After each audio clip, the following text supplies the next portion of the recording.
भाजपचे नेते प्रवीण दरेकर सध्या आपल्यासोबत आहेत। प्रवीण दरेकरजी नमस्कार, आपलं स्वागत आहे। मैत्रीपूर्ण लढत पुण्यामध्ये होईल अशी चर्चा होत असताना आता अजित पवारांची राष्ट्रवादी पुण्यात महाविकास आघाडीसोबत जाईल अशी शक्यता निर्माण झाली आहे।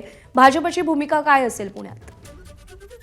प्रश्न राष्ट्रवादी काँग्रेस आणि शरद पवार साहेबांच्या राष्ट्रवादी काँग्रेसचा अंतर्गत आहे आणि त्याच्यामुळे अजितदादा काय भारतीय जनता पार्टीने त्यांना सांगावं आणि त्यांनी निर्णय घ्यावा किंवा पवार साहेबांनी घ्यावा अशा प्रकारची परिस्थिती नाही, ते उचितही नाही। परंतु या सगळ्या प्रकरणाकडे पाहत असताना प्रशांत जगताप यांची भूमिका फार महत्वाची आहे।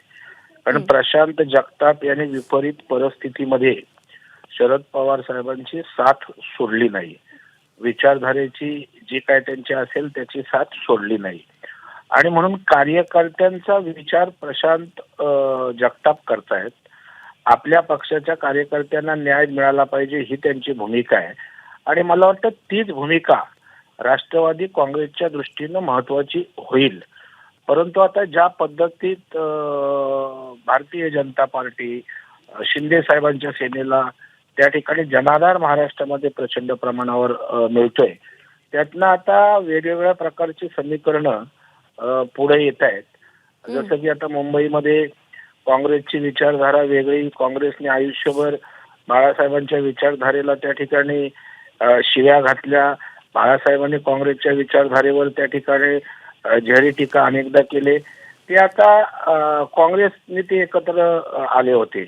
आता राज ठाकरे साहेब, उद्धव ठाकरे साहेब भाऊ म्हणून एकत्र येत आहेत आणि त्याच्यामुळे मला वाटतं जरी त्या ठिकाणी शरद पवार साहेबांचा राष्ट्रवादी आणि अजितदादांचा एकत्रित आला तरी त्या ठिकाणी तिथल्या कार्यकर्त्यांमध्ये निश्चितपणे दुफळी निर्माण होईल आणि किती त्याचा फायदा होईल हे आपल्याला निवडणुकी अंतीच त्या ठिकाणी समजू शकेल। परंतु मला वाटतं या सगळ्या प्रकरणात त्या शहराचं नेतृत्व ज्यांनी प्रामाणिकपणे केलं आणि मलाही त्यांच्या कुठल्याही पक्षाशी ती एकनिष्ठ असो विचारधारेशी पवार साहेबांची, कार्यकर्त्यांसाठी लढणारा प्रशांत जगताप असं आमच्यासारख्या कार्यकर्त्याच्या नजरेत आहे आणि त्याच्यामुळे त्याच्या भूमिकेला तर स्वाभाविकपणे महत्व दिलंच पाहिजे आणि सुप्रियाताई असतील किंवा शशिकांत शिंदे आणि पवार साहेब हे मला वाटतं कार्यकर्ता हा केंद्रीभूत मानून त्या ठिकाणी कुठली भूमिका घेतील असं वाटतंय।